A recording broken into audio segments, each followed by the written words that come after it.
Sisiyasatin ang mga problema sa barangay. Aaksyonan ang hinaing ng mga mamamayan. Hiringgin ang tinig ng mga nasa laylayan at bibigyang pugay ang mga programang nakatutulong sa bayan. Samahan si Ka Adrian, ang inyong action man, tuwing araw ng Lunes, Miyerkules at Biyernes, alas 2 ng hapon sa Marinduque News, Lucky 7, Channel 3. Aksyon! Barangay!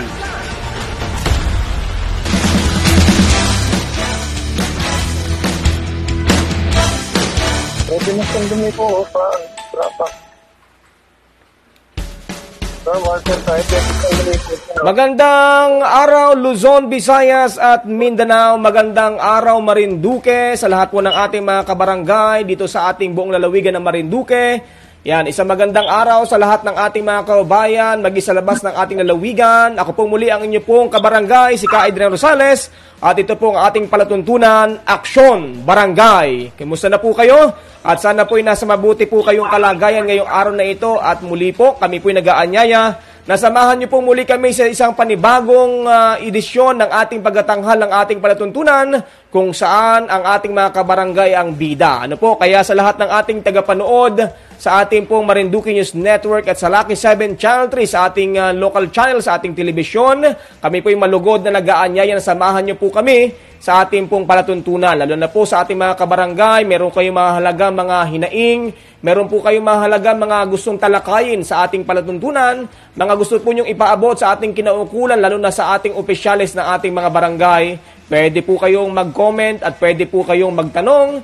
At lalo't higit sa lahat ng ating mga kababayan, malugod po kami na nag-aanyaya na kami po'y samahan sapagkat ngayon pong araw pong ito ay meron po tayong espesyal na panauhin sa ating pong palatuntunan. Ayan, siguro hindi na po ating kapatagalin sapagkat limitado rin po ang oras ng ating pong espesyal na panauhin ngayon pong araw pong ito. At gusto ko na pong ipakilala walang iba kundi po ang isa pong idolo po natin sa sangay po ng Department of Interior and Local Government sa Barangay Affairs. Walang iba kundi ang ating pong bida sa araw pong ito. Ang ating Undersecretary Martin Dinio na nasa kabila pong linya. Magandang araw po, Yusek, at welcome po sa ating palatuntunan. Magandang araw sa inyo lahat, At lalo na sa ating mga nakikinig dito sa ating palatuntunan na kung saan ang barangay ang pangunahin na topic. At of course, I'd like to take this opportunity na sana yung lahat ng barangay, lalo na sa ating kapuluan, ay mag-concentrate sa ating national vaccination. November 29, November 30, December 1st. Para po magkaroon tayo ng proteksyon laban dito sa COVID-19. Yan, pare ko. Apo. Yusek, para po sa kapakanan po ng ating mga tagapanood, gaya po ng una po yung nabanggit, ito pong sinasagawa nga ng vaccination, malawak ang vaccination sa buong bansa. Ano po ba, nais din po nating ipaalam sa ating mga kababayan, ano po ba yung pong sangay ng DILG na kinakatawan po ni Yusek Martin Dinio at gaano po kahalaga ito para po maisakatuparan ang mga programa ng ating gobyerno lalo na po sa ating mga barangay? Unahan ng barangay, lalo na din ang SK. Nananawagan tayo ng sila, lalo na sa documentation. Malaki ang magagawa ng ating mga SK at siyempre, yung sa information dissemination, may magagawa naman ang ating mga barangay official, magmula kay kapitan, mga kagawad, mga barangay tanod, ay dapat umikot, Dahil sa totoo lang, napaka-importante nitong bakuna na to. Ako ang pinakabuhay na saksi. Dahil na COVID ako nitong November 10. Yes. Mula nung na-COVID ako hanggang ngayon, hindi ako nilagnat, Hindi ako nilagnat, hindi ako inubo, hindi ako nagkasipon. Yan, dito sa bakuna na binigay sa akin ng ating pamahalaan. Sinovac. Kasi imagine, kung wala akong bakuna, baka hindi ko na ako makausap ngayon. Iyo po. Kaya yan ang kahalagahan ng pagbabakuna. Tapos diabetic ako at saka meron akong maintenance sa heart. Opo. Pero nakita nyo, ngayon ang lakas, parang walang nangyari sa akin. Opo. At, Yun lang talaga, uminom lang ako ng mga pinrescribe sa akin na gamot. Pero talagang wala naman na matinding sakit. Opo. At talagang inaabangan ka po, Yusek, ng ating mga opisyalis ng mga barangay nung po nakaraang panlinggo sapagkat na-announce nga po natin dito sa ating palatuntunan na kayo po ay magig-guest nga po natin. Pero yun nga po, sabi po ni Idol Butch ay kayo nga daw po ay na-COVID kaya hindi po natuloy yung ating exclusive interview po sa inyo. Ano po? Pero, ayan. At balikan po natin maya-maya si Yusek anong video na wala po. Ayan, at sa unang bahagi nga po ng ating panayam. Ayan, medyo naka-phone patch lang po tayo ngayon kay Yusek dahil nga po medyo nagkakaproblema po tayo sa communication do sa ating pong Zoom. Medyo hindi makapasok si Yusek. At ayan, unang-una po na binabanggit nga dito ni Yusek ay yung kahalagahan nga po ng vaccination. Opo, para po mas safe po tayo gaya po ni Yusek. Ayan, medyo nawala po nawala si Yusek.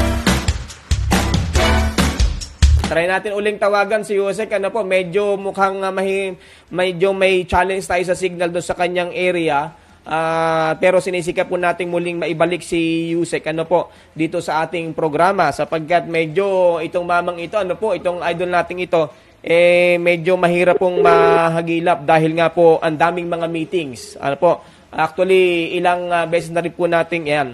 At nakabalik na po si Yusek. Yusek, pasensya na po at medyo talaga yung signal natin. Signal Opo. At nabanggit ko nga, Yusek, po sa ating mga tagapanood na ayun nga, nagkaroon po kayo ng COVID at sabi nga po ninyo, napakahalaga itong vaccination dahil kayo po mismo yung buhay na saksi at nakatanggap nitong benepisyo ng atin pong vaccination o itong ating mga vaccine. Correct. Hindi, kaya nga dapat natin Opo. Ngayon, dahil ito tatlong araw na to, talagang target natin actually 15 million. Ngayon, we hope na makasib kami kahit 9 million. Okay? Opo. At po yung direktiba po ninyo sa DILG? Paano po ba natin mas mapapabilis po itong information drive at paghikayat sa ating mga kababayan, Yusek? Hindi, yan ang ngayon, pati sa 12 to 17 years old, pinapaano natin, 12 to 17 years old, tapos yung mga matatanda, yung mga iyaano natin ngayon yan.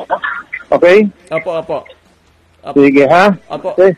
Yusek, thank you po sa pagkakataon. Alam ko pong napaka-busy pero po sa susunod po siguro, Yusek, muli po namin kayong aanyayahan dito sa ating palatuntunan para po may mga katanungan pa rin po yung ating mga barangay official regarding nga po sa iba't iba po mga panuntunan pa, lalo na po sa inyong sangay sa DILG, lalo na po sa inyong tanggapan sa barangay affairs. Hindi, yun lang, yung ating pinasusunod sa barangay, wear face mask, social distancing, yan pa rin ang ating pinatutupad at kailangan siguraduhin lang ng ating mga mamamayan yung pagsunod sa barangay, ha? Okay? Yes, Opo, Yusek. At salamat, mabuhay ko. Opo, thank you, Yusek. At alam ko pong busy din po kayo. Salamat po sa pagkakataon na kayo po inakabahagi dito sa ating palatuntunan. Wala, garbol na tayo. Opo. Oo, ha? Sige, next time kayo. Yes, thank you. Mobile ako Opo. Thank you, Yusek. At sa susunod po ay muli po namin kayong sa ating palatuntunan. Mabuhay po kayo. Okay, thank you.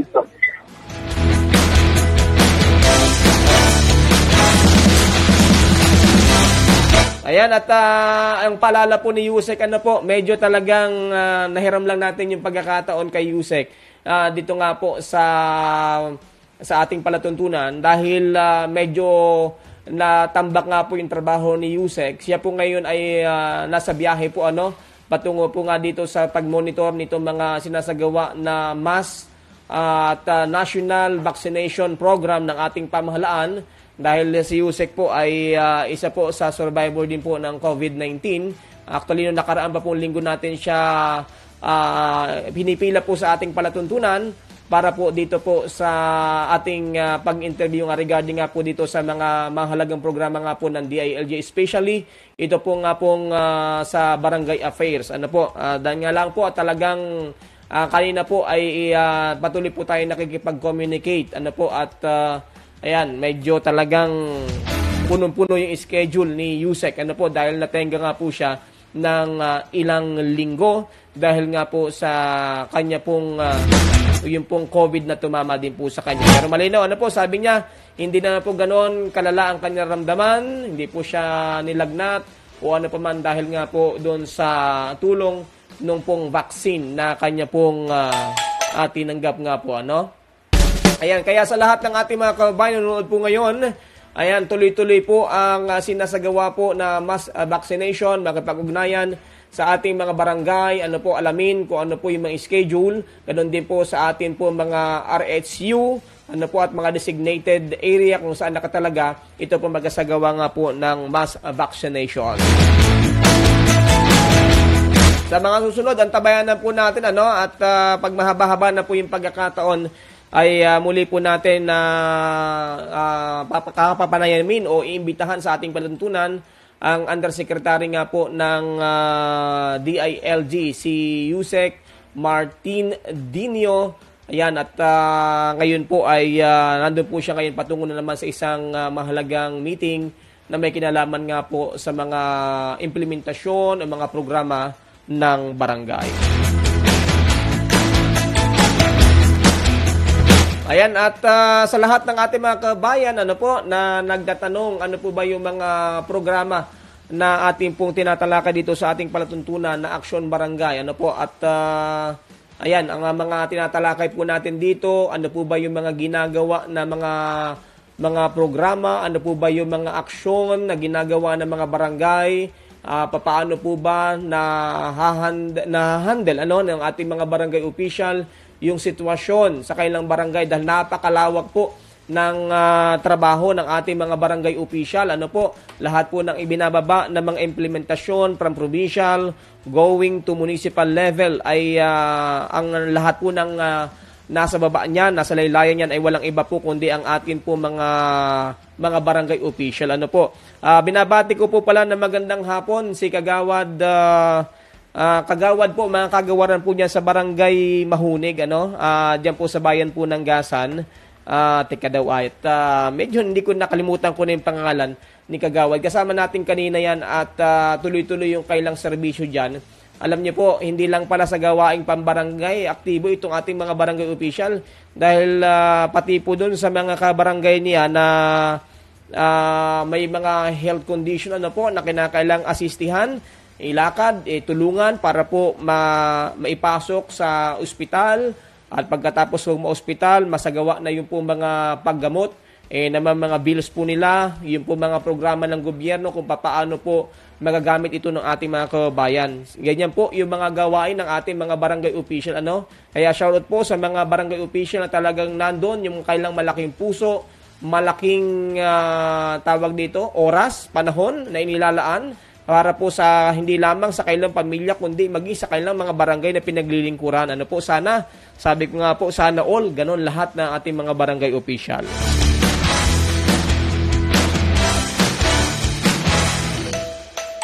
Ayan, at binabati rin po natin ang lahat po ng ating mga barangay official dyan sa bayan po ng Buwak, ano po, dito sa bayan po ng Buwak na ngayon po ay ongoing ang kaila pong isinasagawa na ayan, seminar, ano po, na may kinalaman naman po ito dyan po sa Bausi. Ano po, napakahalaga po nito, yung pong karapatan malaman ng ating mga barangay official yung mga tamang paraan ng pag-handle ng tinatawag na Bausi o yung violation against women and children. Ano po, sapagkat ang unang-una pong humaharap dyan pag may mga problema doon sa mga constituents sa ating mga kabayan sa barangay ay yung mga barangay official mismo. Ano po, kaya napakaganda nitong programang ito ng Department of Interior and Local Government na turuan ng tama pong pag-handle. Ano po, alin ba yung subject, alin ba yung pwedeng mai-consider na bawsi na ano po doon sa mga kababayan po natin na bibiktima nga nitong mga minsan ng pag-abuso ng mga kalalakihan at minsan po nung kailang mga tatay mismo o nung kailang mga mahal sa buhay. And hindi lamang po yan, hindi lamang yung mga magulang, kundi yung pong pag-abuso din do sa karapatan ng mga bata. Napakalawak po yan, actually, pati po yung yata yung forced labor, ay pwedeng mai-consider na paglabag do sa karapatan ng mga bata. Malawak po yan. Kaya dapat alam talaga ng ating mga barangay official kung sino po yung sako po niyan, nung mga pag-abuso na yan, na minsan ay hindi na po na paparating doon sa kinauukulan dahil nga po, hindi po natututukan ng pansin o nabibigyan po ng pansin. Kaya binabati ko si Kagawad Lilian Vito Malubag ng Barangay Mahunig dyan po sa Gasa. Napakasipag po niyan. At kanina po ay kasabay ko po siya na nagtungo po sa Kapitolyo mula po sa bayan po ng Gasan at may mga inaasistihan po siya na mga kabarangay po at mga kababayan. At nagkita rin kami noong nakaraan dyan po sa Provincial Hospital. May mga pasyente rin po siyang ina-assist. Kaya yung mga ganyan, kung may kilala po kayo, may alam po kayo na mga barangay official po ninyo na ganyan ang gawaing mabuti, nakatutulong sa kanyang kapwa, sa kanyang mga kabarangay, ay pwede po nyong banggitin dito at atin pong isisigaw. Sabi nga po, isa-shout out yung mga magagandang mga gawaing gaya po ng ginagawa na yan nitong ating mga barangay official. Kaya again, mabuhay ka, Kagawad Lilian Vito Malubag, sa iyo pong napakagandang serbisyong yan na ginagawa para sa ating mga kababayan. Ayan, at sa lahat po nanonood po ngayon sa ating palatuntunan, binabati po natin yung lahat po ng mga nanonood po ngayon at ating pong babasahin.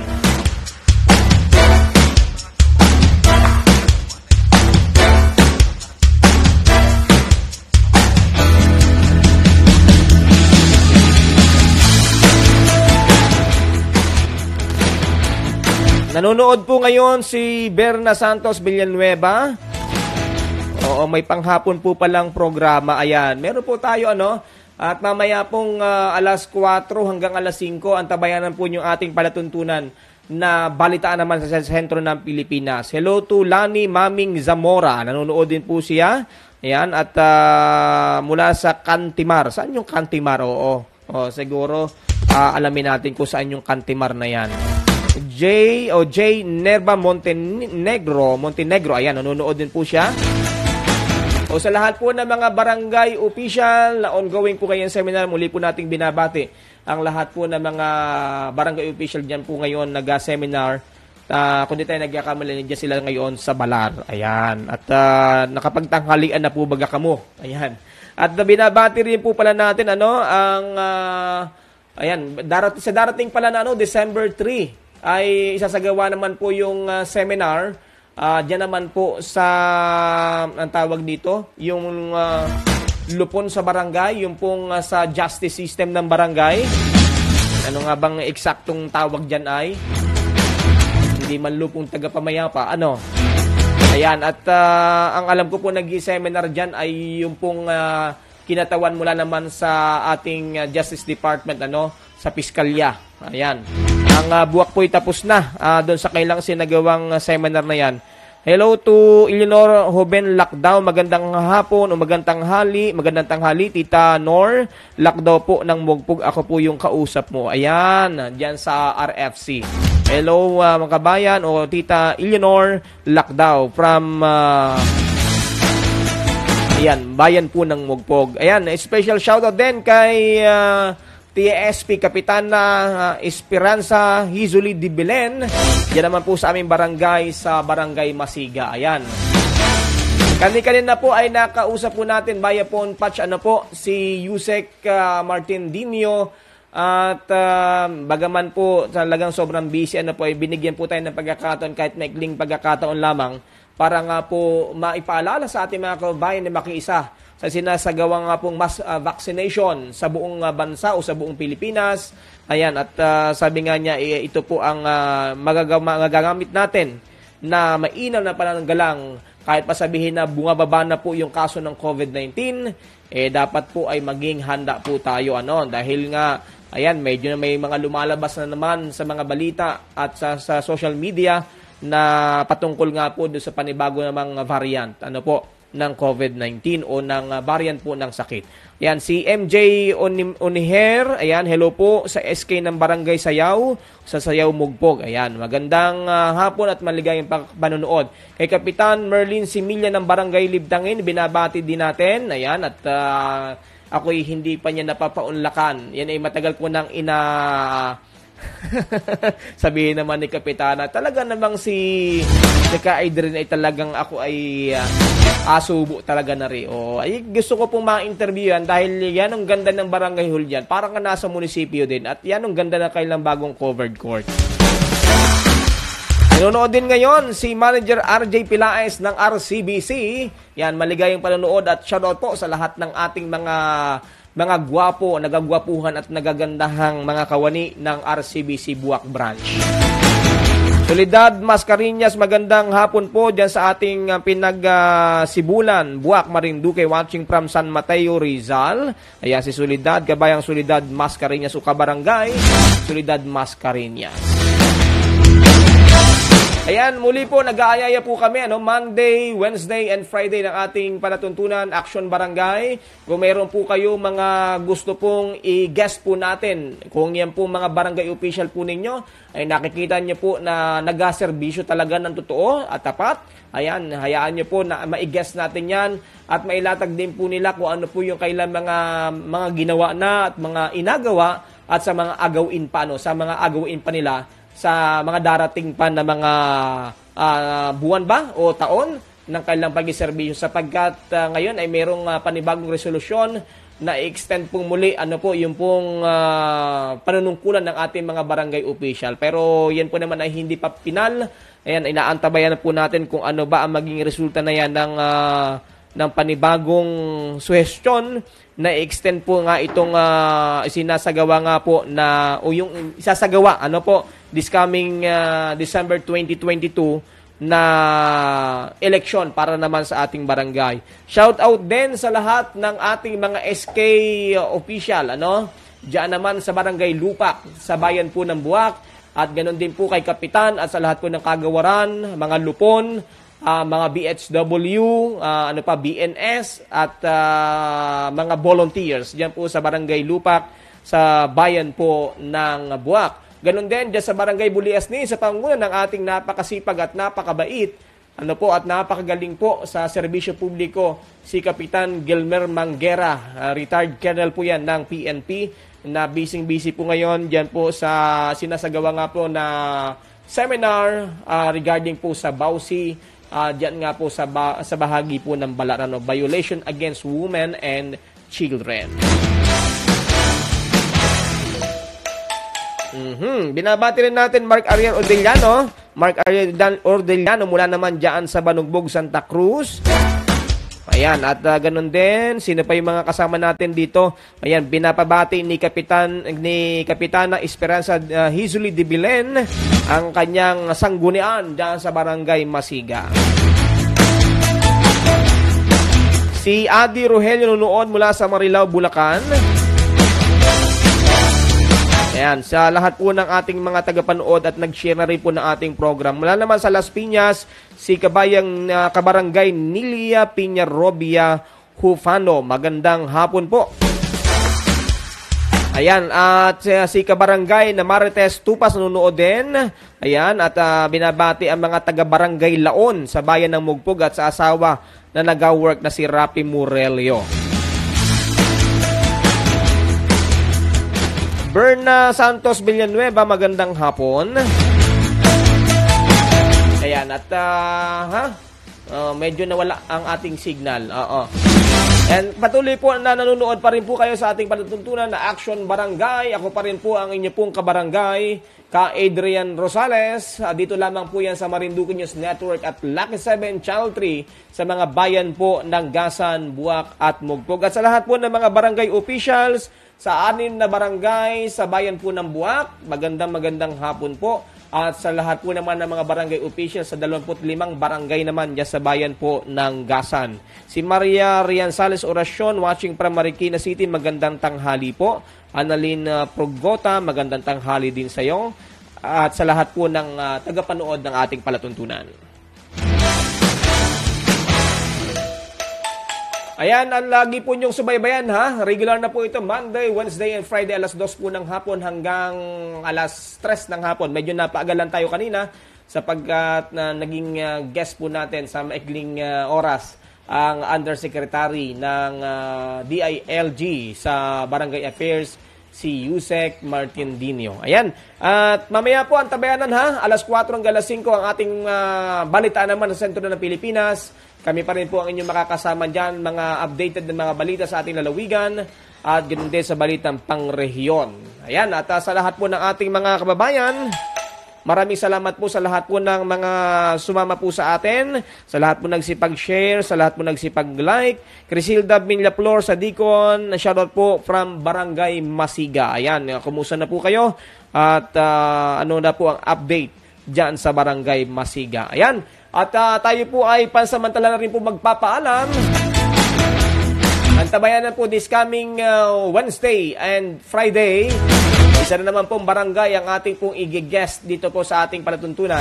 At mabigyan po muli tayo ng pagkakataon at maluwag-luwag na si Yusek Dinio ay ating po ulit siyang aanyayahan sa ating palatuntunan para naman sa mga programa ng DILG na may kinalaman lalo na sa ating mga barangay. Alas 2 hanggang alas 3 po ng hapon, Wednesday and Friday. Tingnan natin kung sa Wednesday ay isang barangay dyan sa Gasan ng ating magiging guest. And sa Friday po ay baka po Buwak. Depende kung sino po mag-confirm.